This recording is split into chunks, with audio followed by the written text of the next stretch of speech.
You and I as the Israelite, have to war within yourselves and against your own fleshly lusts. You have to war with worldly temptation. With all the spiritual energy you can muster, war for the kingdom of Yah. We aim and shoot scriptural bullets at demon troops. I'm just spitting truth. Look at yourself if it's staying in you. Release yourself when the lies in the doctrine you clinging to. Repenting mean the path that you walk and you see it through. That mean you gotta switch up your people, leaving the crew. That mean you gotta watch what you say and watch what you do. But until you see the truth. All right. First, I want to start off by giving all praise to the Most High Yah. And do so in the name of His Son, Yahweh Shai. And the title of today's lesson is, what God do you submit to? Do you submit to the gods of this world, or do you submit to the Almighty Yahweh? Let me start out by getting Exodus 20, verse 2 through 6. This is the book of Exodus, chapter 20, and verse 2. I am the Lord thy God, which hath brought thee out of the land of Egypt, out of the house of bondage. Thou shalt have no other gods before me. See that? So the Most High said we're not supposed to put no other gods before him. And and that's the thing. You can make anything into a god. So, we're not supposed to put nothing above the Most High. Keep going. Verse 4. Thou shalt not make unto thee any graven image or any likeness of anything that is in heaven above, or that is in the earth beneath, or that is in the water under the earth. Keep going. Thou shalt not bow down thyself to them, nor serve them. For I, the Lord thy God, am a jealous God, visiting the iniquity of the fathers upon the children, unto the third and fourth generation of them that hate me. You see that? So once you start going off into idolatry and worshiping other gods, not only is it going to affect you, it's going to follow your children for 3 or 4 generations. So, that's how some of us end up in messed up situations, because it might not have been nothing that we did. It might have been something our parents did. But, you don't never know for sure, but that's a possibility. Keep going. Verse 6. And showing mercy unto thousands of them that love me and keep my commandments. You see that? When you start keeping these commandments, the Most High will give you his mercy too. So he balanced it out. You see, he balanced it out with his cruelty, but he ain't came and balanced it back out with his mercy. Yeah. You see that? Let me get Matthew 6 and 24. This is the book of Matthew, chapter 6 and verse 24. No man can serve 2 masters, for either he will hate the one and love the other, or else he will hold to the one and despise the other. Ye cannot serve God and mammon. You see that? So if you can't serve more than one master, so you go either serve the Most High or you go serve the gods of this world. If you serve the gods of this world, it already said right there, you go hate the other one. You see that? So you got to be careful walking around here like you hate the Most High. That's a rough one right there. Dangerous. Let me get 1 Ezra 3 and 5. This is the book of 1 Ezra, chapter 3 and verse 5. Let every one of us speak a sentence. He that shall overcome, and whose sentence shall seem wiser than the others, unto him shall the King Darius give great gifts and great things in token of victory. You see that? So they had to come up with a wise saying, and whoever came up with the wisest, they were going to be honored with gifts from the king. Give me verse 10 through 12. Verse 10. The first wrote, wine is the strongest. The second wrote, the king is the strongest. The third wrote, women are the strongest.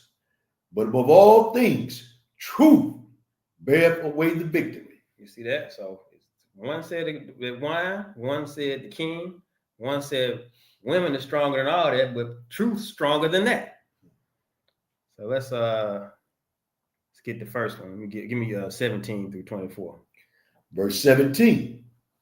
And he said unto them, declare unto us your mind concerning the writings. Then begin the first, who has spoken of the strength of wine. And he said thus, O ye men, how exceeding strong is wine! It causeth all men to err that drink it. It maketh the mind of the king and of the fatherless child to be all one, of the bondman and of the free man, of the poor man and of the rich. It turneth also every thought into jollity and mirth, so that a man remembereth neither sorrow nor debt. And it maketh every heart rich, so that a man remembereth neither king nor governor. And it maketh to speak all things by talents. And when they are in their cups, they forget their love, both to friends and brethren, and a little after draw out swords. You see that? So he's just breaking down the things that wine do. Mostly you see how it can make you happy, make you forget all your troubles, but then it can turn around, you ready to kill your brother. Or get killed. Right. So you got to be careful with that wine. Keep going. Verse 22. And when they are in their cups, they forget their love, both to friends and brethren, and a little after draw out swords. But when they are from the wine, they remember not what they have done. Don't even remember what you did. You know, you get drunk enough. You're not going to remember nothing you did. Keep going. Straight slap. O ye men, is not wine the strongest that enforceth to do thus? And when he had so spoken, he held his peace. All right, let's get a couple of precepts on that. Get Proverbs 23 and 21. This is the book of Proverbs, chapter 23, which verse? 21. Verse 21. For the drunkard and the glutton shall come to poverty, and drowsiness shall cloth a man with ragged. Okay, so you see that? Drunkard and the glutton shall come to poverty. Turn out and be an alcoholic. You go start prioritizing alcohol over everything that you're supposed to be doing. You see that? So first of all, you're gonna be prioritizing it over the Most High. You're not gonna be able to you go mess around and lose your job because you go show up to work drunk one day, or you just go miss work altogether because you got drunk last night, and you go lose it all. You know, it's a slippery slope. How many times you done seen somebody that, you know, this ain't strictly specific to wine. This could be drugs too. Yeah. Give me verse 29 to 32. Verse 29. Who have woe? Who have sorrow? Who have contentions? Who have babbling? Who have wounds without cause? Who have redness of eyes? They that tarry long at the wine, they that go to seek mixed wine. Look not thou upon the wine when it is red, when it giveth his color in the cup, when it moveth self aright. At the last it biteth like a serpent, and stingeth like an adder. You see that? Who have woe? Who have sorrow? Who have contention? Who have babbling? You get drunk, you gonna have all of that. You might remember something that happened. How many times you see people, they'll be all right, they'll get happy for a minute when they drunk, then they go to the next level. Now they crying for something that happened. Man, seen it a lot. Yeah, right. They sitting here crying, making a fool out of themselves. Seen it a lot, unfortunately. Yep. And then, like you say, end up fighting, drawing out swords on each other. You know, talking too much. Mm-hmm. All this stuff isn't about. People been doing this. This ain't just start. People been doing this. Ain't nothing new up under the sun. Yep. So, like I said, when you indulge in getting high or getting drunk, that's what's gonna come with that. So make these drugs your God if you want to. It's gonna lead you to ruin. Let me get Proverbs 31, 4 through 5. This is the book of Proverbs, chapter 31, and verse 4. It is not for kings, O Lumuel, Salaki. It is not for kings, O Lumuel. It is not for kings to drink wine, nor for princes strong drink, lest they drink and forget the law and pervert the judgment of any of the afflicted. You see that? So, we supposed to be gods on the earth. Can't be walking around here sloppy, drunk, falling out, sinning against the Most High, because that's what you're gonna end up doing. You go end up trying to. You see, that's another one that happen all the time. Somebody get drunk and now they trying to talk to somebody else woman that that was attractive, but you seen your soul mind, so it's like, that's that brother woman. I ain't finna say nothing to him. Now you drunk and you don't have no filter. You finna just let it all out and offend your brother. So you see that? That's why that's not for kings to be sloppy drunk walking around here. Let me get 1 Corinthians 6, 9 through 11. This is the book of 1 Corinthians, chapter 6, and verse 9. Know ye not that the unrighteous shall not inherit the kingdom of God? Be not deceived, neither fornicators, nor idolaters, nor adulterers, nor effeminate, nor abusers of themselves with mankind, nor thieves, nor covetous, nor drunkards, nor revelers, nor extortioners shall inherit the kingdom of God. And such were some of you, but ye are washed, but ye are sanctified, but ye are justified in the name of the Lord Jesus and by the Spirit of our God. You see that? So if you participating in any of these activities, and being a drunkard was one of them, you're not going to inherit the kingdom. I say such as that was some of us.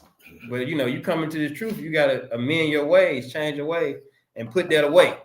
Because like I said, you don't want that becoming your God. And it's funny that you get drunk, it's going to lead to you likely doing all these things that was listed here. Not some, but all. Yep. So get drunk enough. Shoot. You ever hear how they be talking about how somebody got drunk and they slept with a man? No. It's going to lead to that. Get drunk enough. You don't have no discernment no more. You just thinking straight with your flesh. That's it. Let me get one more on this topic. 1 Corinthians 5, 11 through 13. This is the book of 1 Corinthians chapter 5 and verse 11.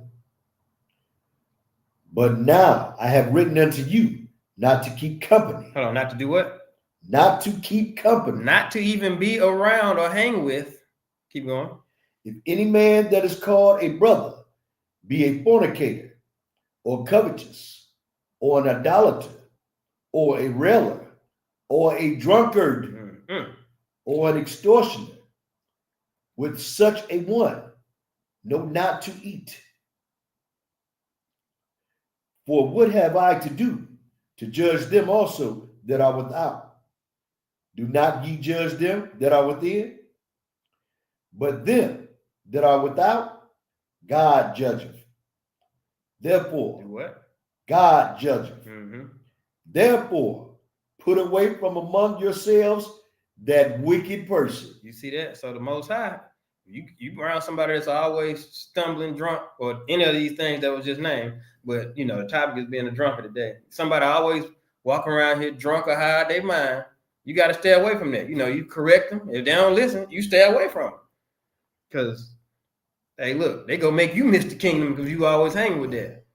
Because, eventually they go convince you to get drunk with them. And possibly check into a 6x9 later on that day. Yep. Or into, I don't know the size of the box, but the box goes 6 feet under. Man.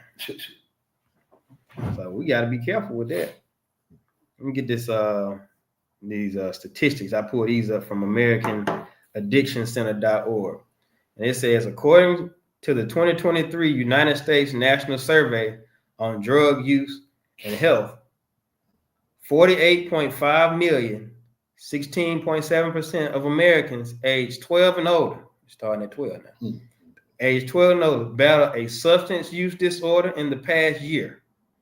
10.2% of Americans 12 and older had an alcohol use disorder in the past. About 27.2 million Americans 12 or older reported battling a drug use disorder in the past. That same year, 7.5 million of Americans 12 and older struggled with both alcohol and drug use disorders. 20.4 million American adults suffer from both a mental health disorder and a substance use disorder or co-occurring disorders in the past year.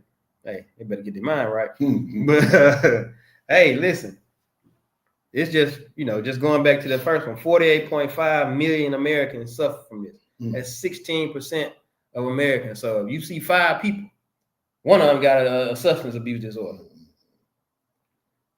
And so, you think you finna make the kingdom with a substance abuse disorder? You ain't even in your right mind. Nope. Can't get your mind right. Let's go back to the story. It's First Ezra 4. Give me 1 through 12.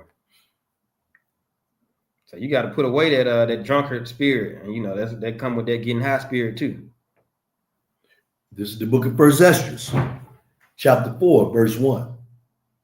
Then the second that had spoken of the strength of the king began to say, O ye men, do not men excel in strength that bear rule over sea and land and all things in them? But yet the king is more mighty, for he is Lord of all these things, and have dominion over them. And whatsoever he commandeth them, they do. If thee, be it them, make war, the one against the other, they do it. If he send them out against the enemies, they go and break down mountains, walls, and towers. They slay and are slain, and transgress not the king's commandment. If they get the victory, they bring all to the king, as well the spoil as all things else. You see that? So if the king tell a group of men to go do something, more than likely they're going to do it. They don't care what it is. Just like we go take the insurrection, for example. Donald Trump told them to go do that. He say he didn't, but use your common sense. They wouldn't have did it if he didn't get up there and say what he said. I'll put it that way. And how many? What was it? Maybe a couple hundred. Might have been 1,000 people. Went up there. It was thousands of people went up there just ready to throw their life away. And a lot of them got a lot of them did. Killed the lady at the front door. Yep, threw their life away because Donald Trump said so. So that's a real life demonstration of the power of the king. They don't care what. Look, they put Donald Trump over the Most High. Yeah. Keep going. Verse 6. Likewise, for those that are no soldiers and have not to do with wars, but use husbandry, when they have when they have reaped again that which they had sown, they bringeth it to the king, and compel one another to pay tribute unto the king. And yet he is but one man. And yet he is but one man. If he command to kill, they kill. If he command to spare, they spare. If he command to smite, they smite. If he command to make desolate, they make desolate. If he command to build, they build. If he command to cut down, they cut down. If he command to plant, they plant. So all his people and his armies obey him. Furthermore, he lieth down, he eateth and drinketh, and taketh his rest. And these keep watch round about him. Neither may anyone depart and do his own business. Neither obey they him in any things. You see that? That sounds like the Secret Service to me. He's just standing around keeping watch over, make sure he's safe. Yeah. So that keep going. Oh man. Which verse was that? I think it was at 12. 11. Verse 12. O ye men, how should not the king be mightiest, when in such sort he is obeyed? and he held his tongue. Then the third, who had spoken of women and of the truth. Hold on. That was just 12 was it? Okay. You see that? So the king can just basically get up, speak a word, and stuff go start moving, stuff go start happening. People be scared not to do it. Just like look at and I'll say a person that's even up over Trump, Netanyahu. He telling Israel what to do and telling the United States, basically, and y'all need to help. It's still abominable. Right. And it's hey, I mean, listen. And it's funny because when you look at it, when you just talk to people, most people don't even agree with this war. But you don't see nobody saying they ain't finna do it. All of them go fall right in line. They done made Donald Trump and Netanyahu who they got. That's all that is. Let me get and for some reason, the children of Israel, we want somebody to be up over us as a king. And I'm gonna show it to you in the scripture. Let me get Deuteronomy 17, 14 through 15. Because it was parameters that the Most High gave us to have a king, first of all. And we don't follow none of them nowadays. No. This is the book of Deuteronomy, chapter 17, verse 14. When thou art come into the land which the Lord thy God giveth thee, and shall possess it, and shall dwell therein, and shall say, I will set a king over me, like as all the nations that are about me. Thou shalt in any wise set him king over thee, whom the Lord thy God shall choose, one from among thy brethren. Hold on. Go read the sentence above that again. Verse 15. Thou shalt in any wise set him king over thee, whom the Lord thy God shall choose. Who shall choose? Whom the Lord thy God, Yahweh, shall choose. So first of all, that's rule number one. The Most High have to choose them first. Keep going. One from among thy brethren. Rule number two, you got to be an Israelite. Shall thou set king over thee. Thou mayest not set a stranger over thee, which is not thy brother. You see that? And we flock out to the polls to vote for president every year, every election. Like we don't even pay attention to the local election when most of them be your brother. We don't even look at that. We don't even. Got to have you eat a mic. Yeah, you got to. You don't even care about somebody that that you probably grew up with or something that might be trying to get in for city council or something. But even if he don't believe, he ain't gonna have your best interest at heart. But we don't even know who they are. We don't care who they are. We just go straight to we gotta have that white man over there. But man, let me get Exodus 23 and 3. Because there's a point I wanted to come back to. Verse 2, so lock it, verse 2. This is the book of Exodus, chapter 23 and verse 2. Thou shalt not follow a multitude to do evil, neither shalt thou speak in a cause, to decline after many, to wrest judgment. You see that? So we follow a multitude to do evil. So like I said, just because Donald Trump say do this, we go run and do it. Just like that insurrection. They ran to do that. That was a whole multitude doing evil at his command. You see that? Let me get go back to the requirements of the king. Let me get 1 Samuel 8, 4 through 22.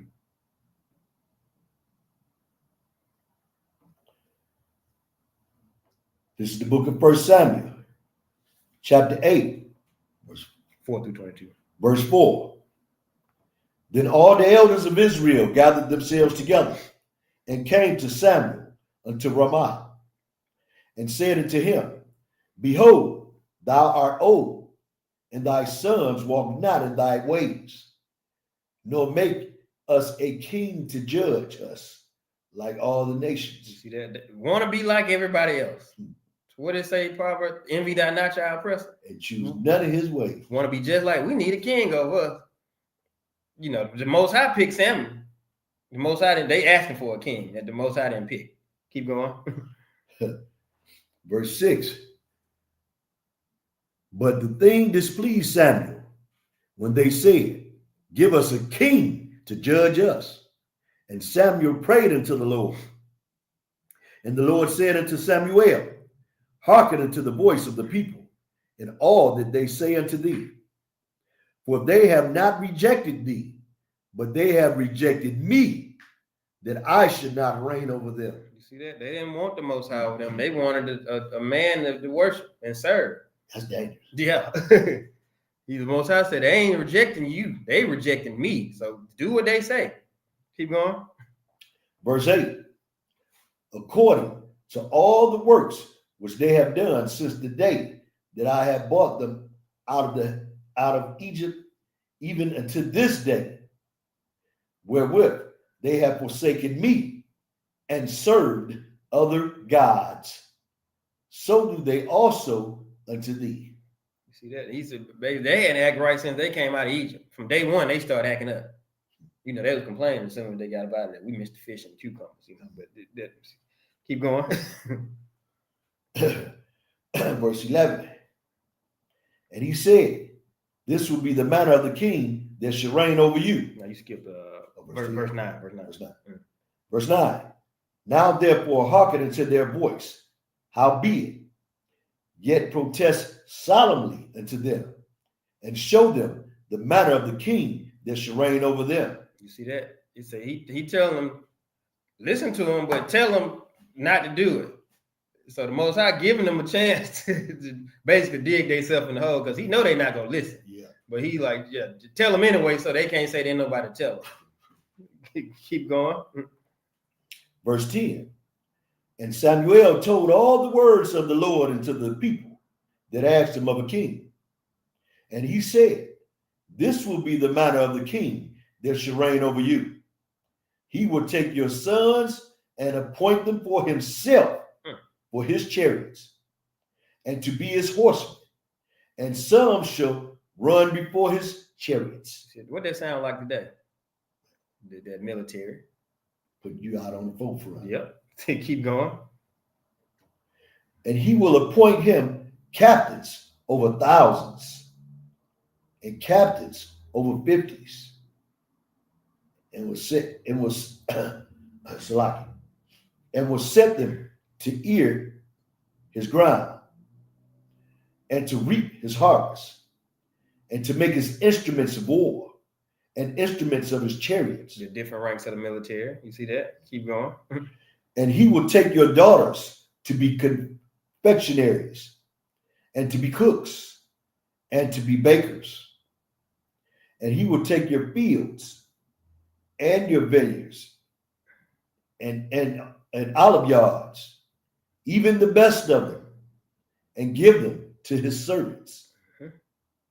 And he will take the tenth of your seed and of your vineyards and your seed and give them to his officers and to his servants. See that? So that sounds like that's taxes right there. Which is more than a tenth now. They taking way more than a tenth.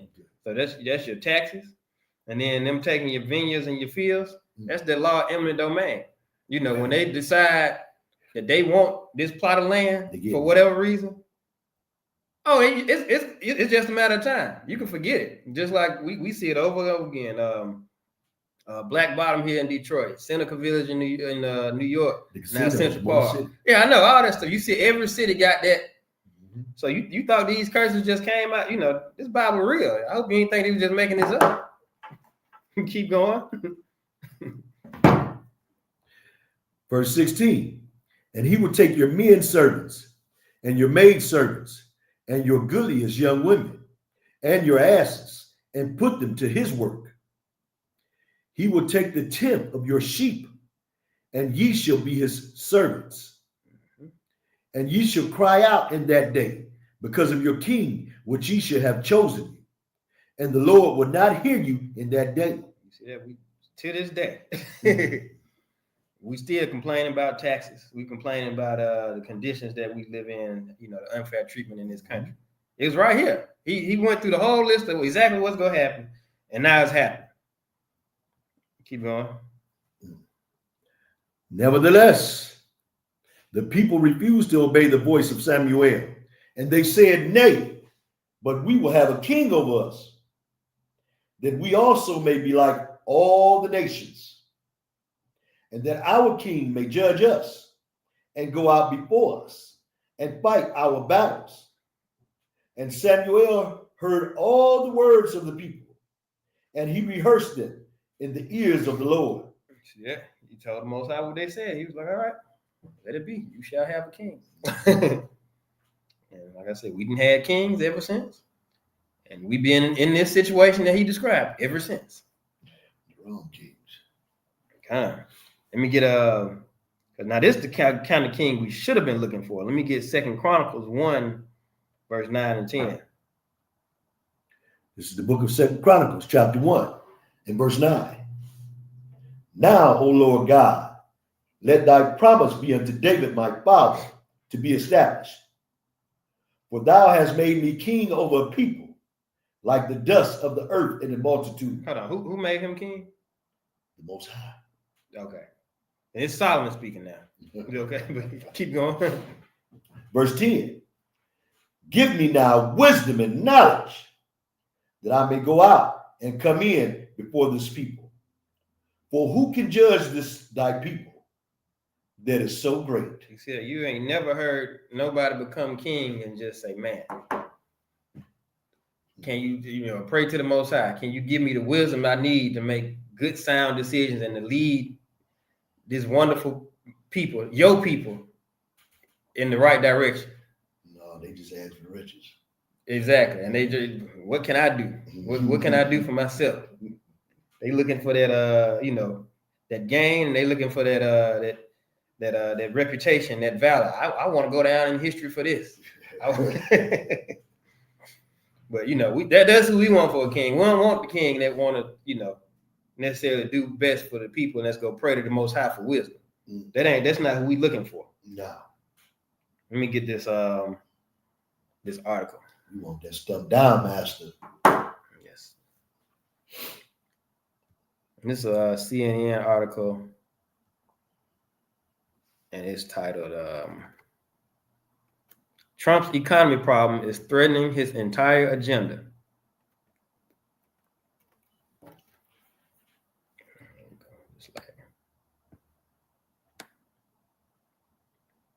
President Donald Trump came into office with massive plans to overhaul the way the U.S. government operates and consolidate power in himself. Right there in the first sentence. And he's been largely successful in implementing that vision thanks to cowed Congress, timid institutions, and a languid judiciary.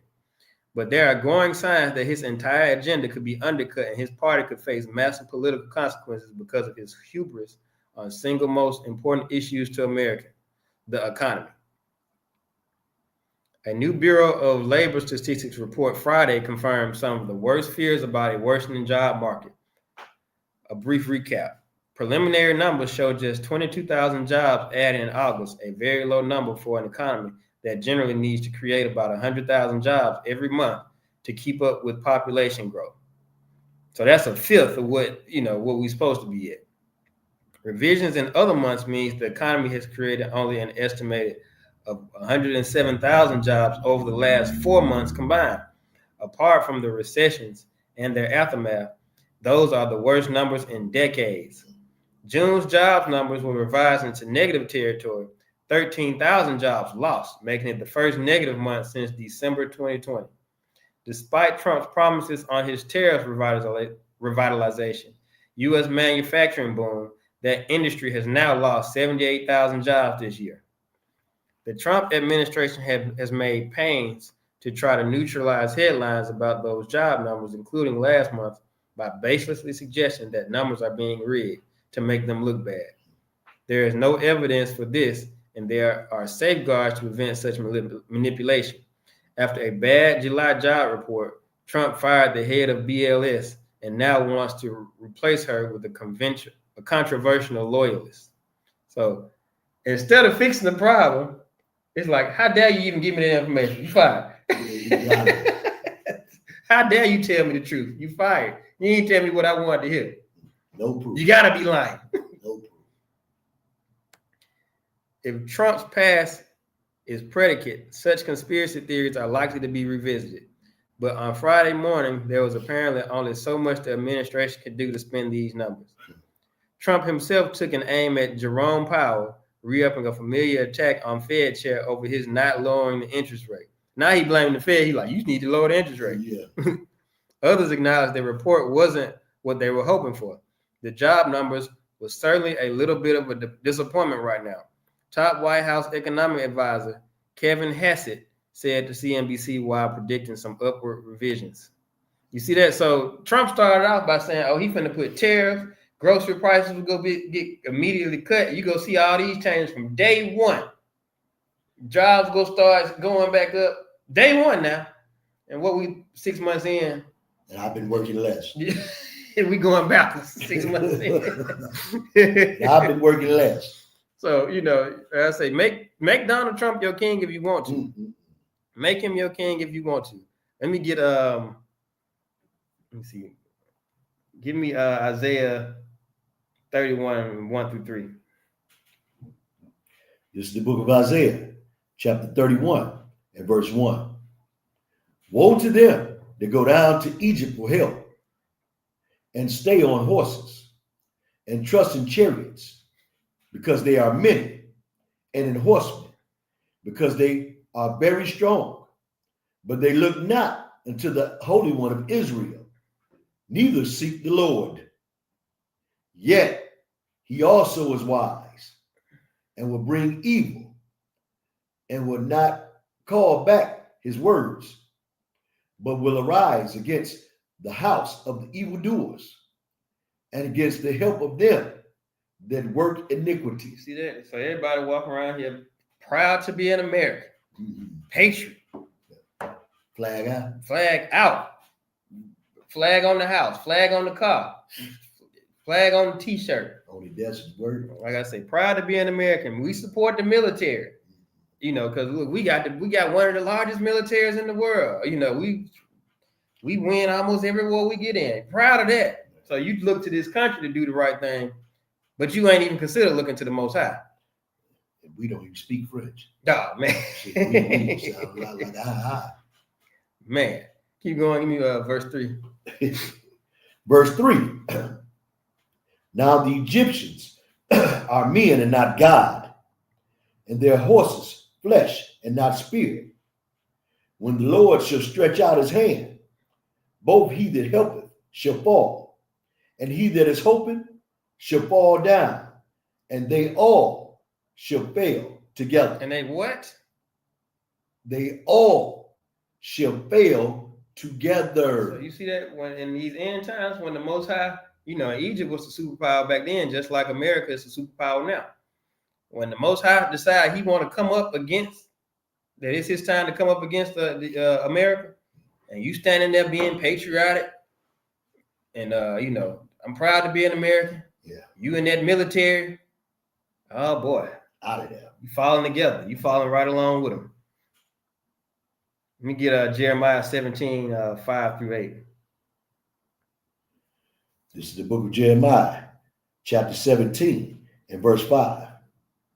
Thus saith the Lord, cursed be the man that trusteth in man, and maketh flesh his arm, and whose heart departeth from the Lord. You see that? You trusted in Donald Trump, and you ain't even looked look to the Most High for no help. Keep going. For he shall be like the heath in the desert, and shall not see when good cometh, but shall inhabit the parched places in the wilderness, in a salt land, and not inhabited. You're going to be desolate. That's what they're saying. Keep going. Blessed is the man that trusteth in the Lord, and whose lots, Salaki, and whose hope the Lord is.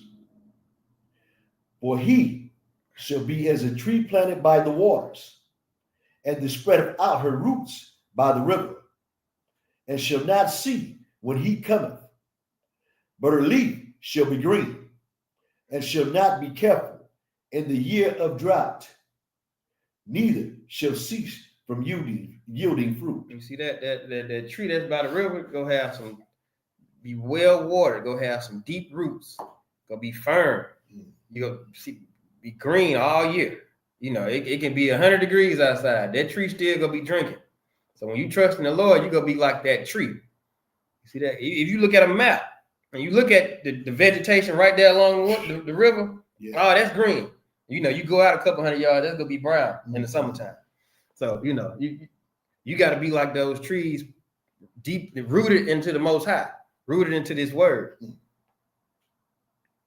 Let me go back to First Ezra. Give me 13 through 25. 4:13. First Ezra 4:13 through 25. This is the book of First Ezra, chapter 4, and verse 13. Then the third, who has spoken of women and of the truth, this was Zerubbabel, began to speak. O ye men, it is not the great king, nor the multitude of men, neither is it wine that exalteth, Salaki, that excelleth. Who is it then that ruleth them? Or have breaks and gossip? Put this glass back on him. Women have borne the king and all the people that bear rule by sea and land. Even of them came they, and they nourished them up that planted the vineyards from whence the wine cometh. These also make garments for men. These bring glory unto men, and without women cannot men be. Yea, and if men have gathered together gold and silver, or any other goodly thing, do they not love a woman, which is comely in favor and beauty? Excuse me. Slide. And letting all those things go, do they not gape? And even with open mouth, fix their eyes fast on her? And have not all men more desire unto her than unto silver or gold, or any goodly thing whatsoever? A man leaveth his home, Salaki, a man leaveth his own father that brought him up, and his own country, and cleaveth unto his wife. He sticks not to spend his life with his wife, and remembereth neither father, nor mother, nor country. But this also you must know, that women have dominion over you. Do ye not labor and toil, and give all, bring all to the woman? You see that? So all these things that you see men doing, you know, just, you know, you going out working, you trying to earn a good living. Even when it come down to like your appearance, you know, you go and look neat. No, we don't really care about how we look for real, you know. So this like you doing all that to attract a decent woman, or to make the woman that you already have, you know, because she like that. You know, like the got to shine that shit. Oh yeah, you know. Then you know, with the cologne and you know, driving a decent car, and you know, we'll live in a box with a bed and a TV, and we'll be happy just fine with that. All the extra little stuff we go do that because it's like you know, women like to do stuff. So we do all that for them. So let me get Genesis. Hold that, but let me get Genesis 2:24. This is the book of Genesis, chapter 2, and verse 24. Therefore shall a man leave his father and his mother, and shall cleave unto his wife, and they shall be one flesh. You see that? So, you know, whenever you find a wife, she go take precedence over your father and your mother, because you leaving them to cleave into her. You see that? You know, it's a joke that I got with Noah. Every time I see him, I always ask him, "Boy, you cleaving yet?" Because he ain't married yet. So, so that's what, if y'all ever hear me say that, that's what I'm referring to. Keep going on that. On Ezra, what you live off at 22 or 23, I think. 4. You left off on 22. This is the book of First Ezra, chapter 4, and verse 22. By this also you must know that women have dominion over you. Do you not labor and toil and give and bring all to the woman?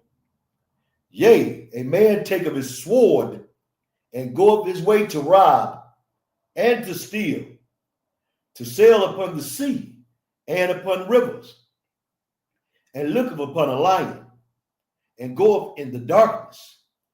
And when he have stolen, spoiled, and robbed, he bringeth to his love. You see that? Let me get that video that you died. Put that video up that I sent you earlier.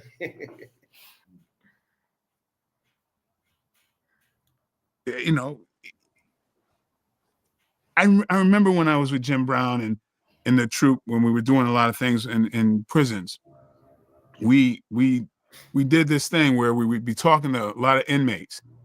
And one time we had about 60, and we everybody who didn't think that they were inside because of a woman thing, we broke it down, and everybody in there realized the root to why they were in prison was from a woman, or the sexual thing.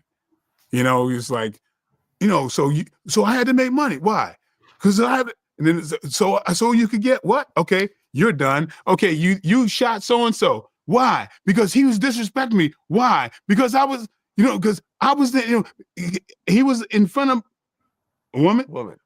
Okay, yep. We just kept doing that, and it's like, man, if people just even if a rites of passage were to figure out that shit early on. Yeah, I mean, I feel like most beef between men is over a woman, but they rarely admit to it. It's always the secret that they just chose not to mention. Yeah, it's like, I didn't shoot him over the $5. It was the principle of the thing. All right, and then you just go, the principle of the thing.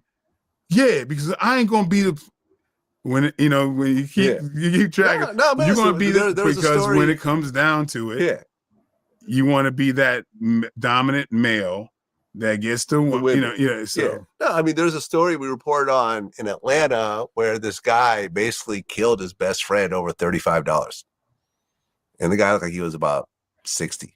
But it's never over $35. Yeah, it's over something. You see that? So men go through all this just to for a woman, and like I said, if you put women over the Most High, you finna have a hard time because women got a lot of power and you don't realize it. So keep that in mind. Keep going on that second Ezra. Verse 24. And look about Salaki. Verse 25. Wherefore a man loveth his wife better than father and mother. Yea, many there be that have run out of their wits for a woman and become servants for their sakes. Many also have perished, have erred, and sinned for women. See that? And that's just what that video was talking about. He went out your way and killed somebody just because, at the end of the day, you worship that woman, or you worship just the idea of being that guy in front of women. So you make women your God, that's where you go end up at in prison. Or broke, or both, so or dead. That too. Yeah, you could be the one that's getting killed. So keep going. Verse 28. And now do ye not believe me? Is not the king great in his power? Do not all the regents fear to touch him? Yet did I see him in a pain, the king's concubine, the daughter of the admirable Bardicus, sitting at the right hand of the king, and taking the crown from the king's head and setting it upon her own head. She also struck the king with her left hand. Walk up to the king and slap him if you want to. Off with his head. And yet for all this, the king gaped and gazed upon her with open mouth.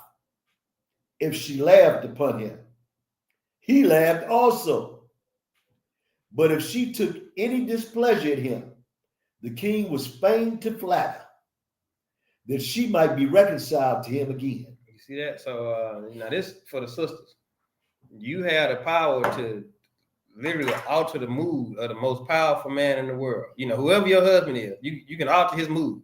He can be the most powerful man in the world, and you can got the power to determine, is he finna have a good day or is he finna have a bad day? So you sisters, you have that power. What you gonna do with it? You know, whatever. Yeah, keep going. Most definitely got it. Verse 32. O ye men, how can it be but women should be strong, seeing they do thus? Then the king and the princes looked one upon another. So he began to speak of the truth. O ye men, are not women strong? Great is the earth, high is the heaven, swift is the sun in his course. For he compasseth the heavens round about, and fetcheth his course again to his own place in one day. See that? Hold on, let me finish, wrap this section up about women. Let me get Proverbs 31, 1 through 3. We got to break this on down. This is the book of Proverbs, chapter 31 and verse 1. The words of King Lemuel, the prophecy that his mother taught him. See that? His mother taught him this.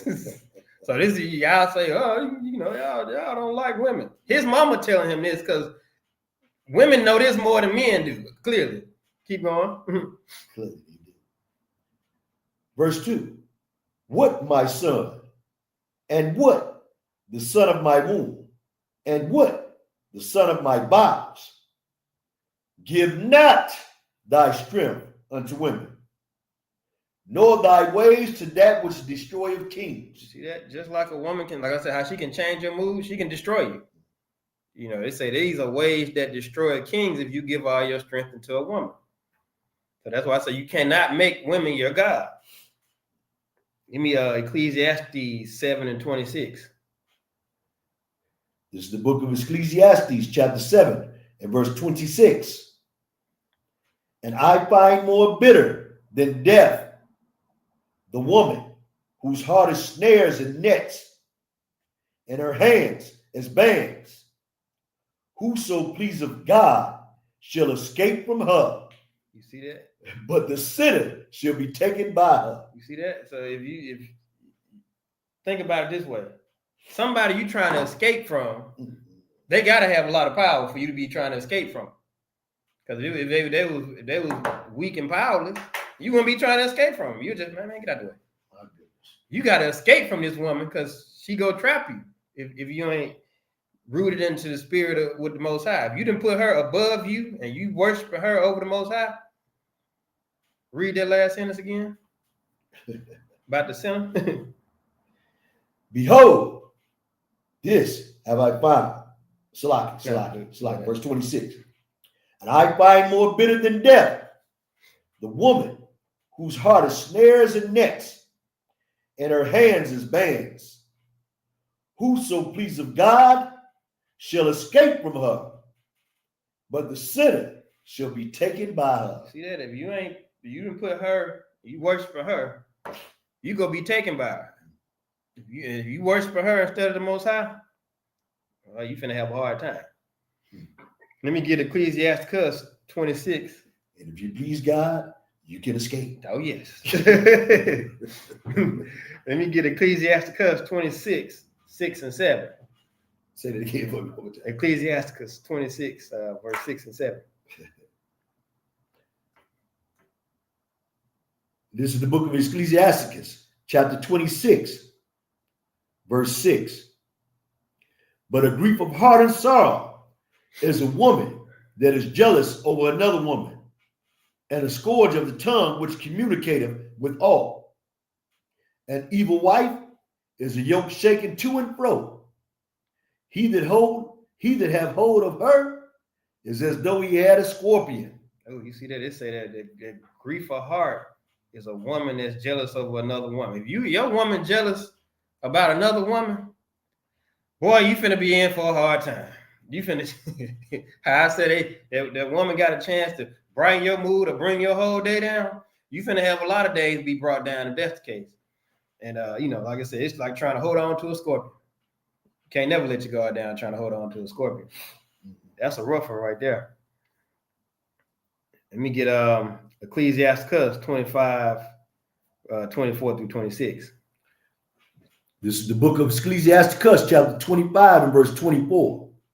Of the woman came the beginning of sin, and through her we all die. You see that? Just like I said, she got that power. Just like all of us are born through a woman, we all die through a woman also. Keep going. Give the water no passage, neither wicked women liberty to gad abroad. If she go not as thou wouldest have her, cut her off from thy flesh, and give her a bill of divorce, and let her go. You see that? If she can't get on your program, you got to let her go.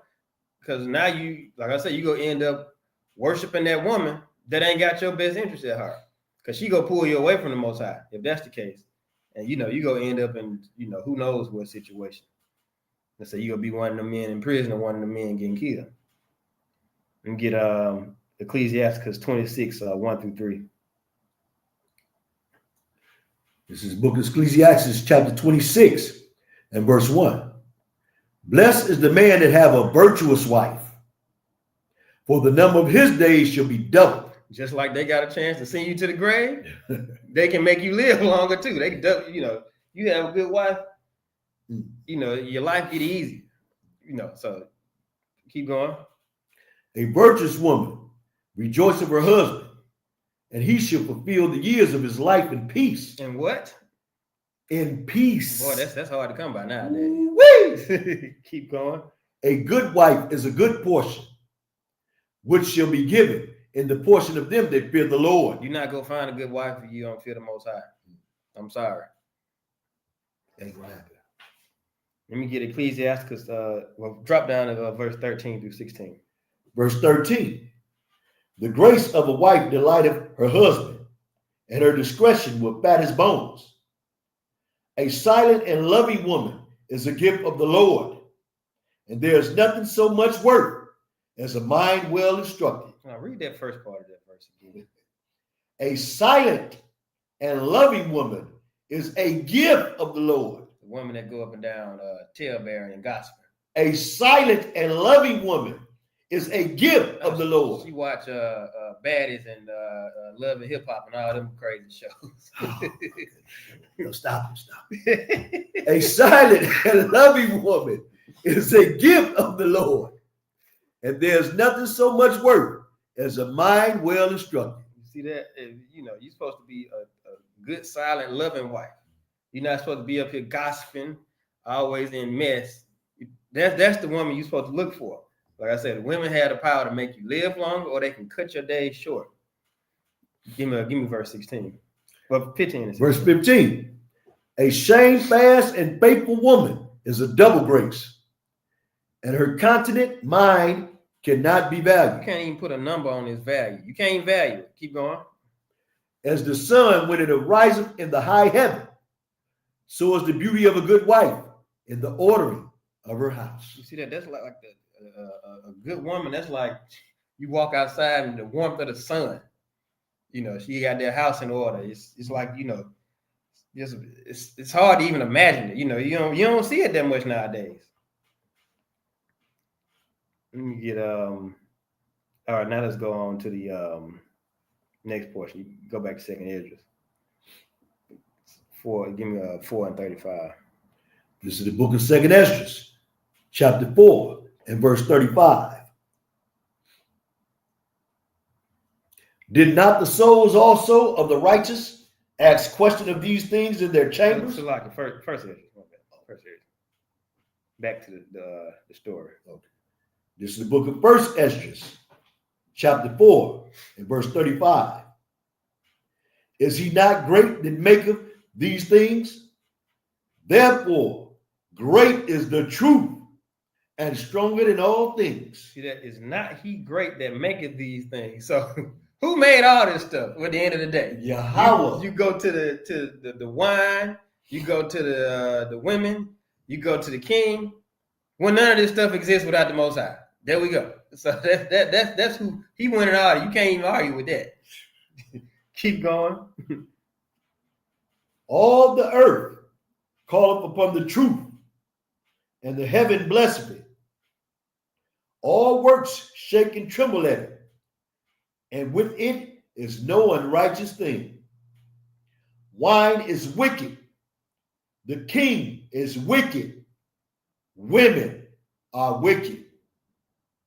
All the children of men are wicked, and such are all their wicked works. And there is no truth in them, and their unrighteousness also they shall perish. See that? Keep going. Mm-hmm. As for the truth, it endureth, and is always strong. It liveth and conquereth forevermore. With her, there is no accepting of persons or rewards, but she doeth the things that are just, and refraineth from all unjust and wicked things. And all men do well like of her works. Neither in her judgment is any unrighteousness. And she is the strength, kingdom, power, and majesty of all ages. Blessed be the God of truth. See that? Give me verse 41 too. Verse 41. And with that he held his peace. And all the people then shouted and said, Great is truth and mighty above all things. See that? Now let's go a little bit into what this truth is. Give me Psalms 119 and 142. This is the book of Psalms, chapter 119 and verse 42. 142. 142? Yeah, 119 and 142. Oh, this is the book of Psalms, chapter 119, verse 42. 142. 142.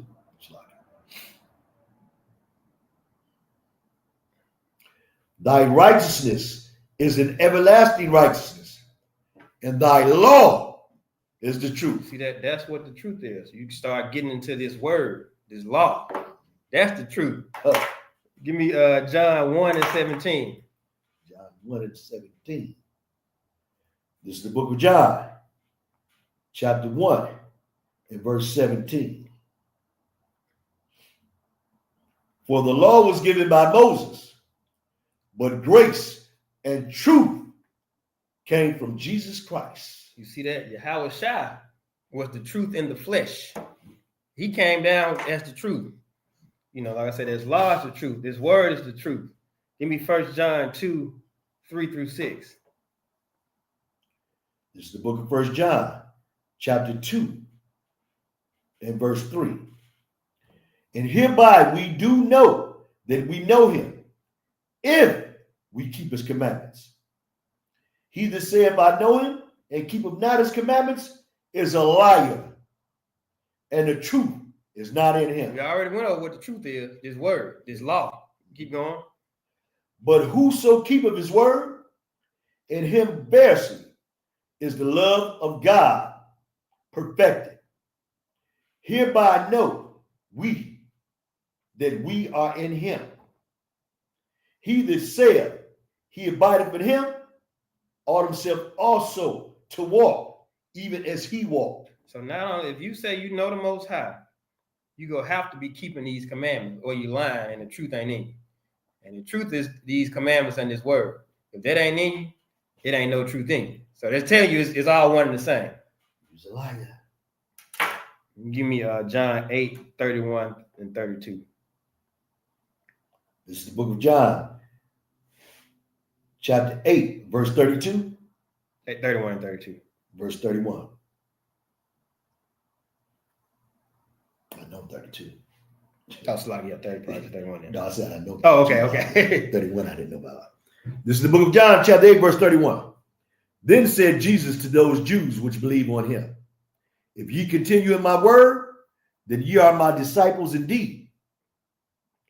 And ye shall know the truth, and the truth shall make you free. You see that?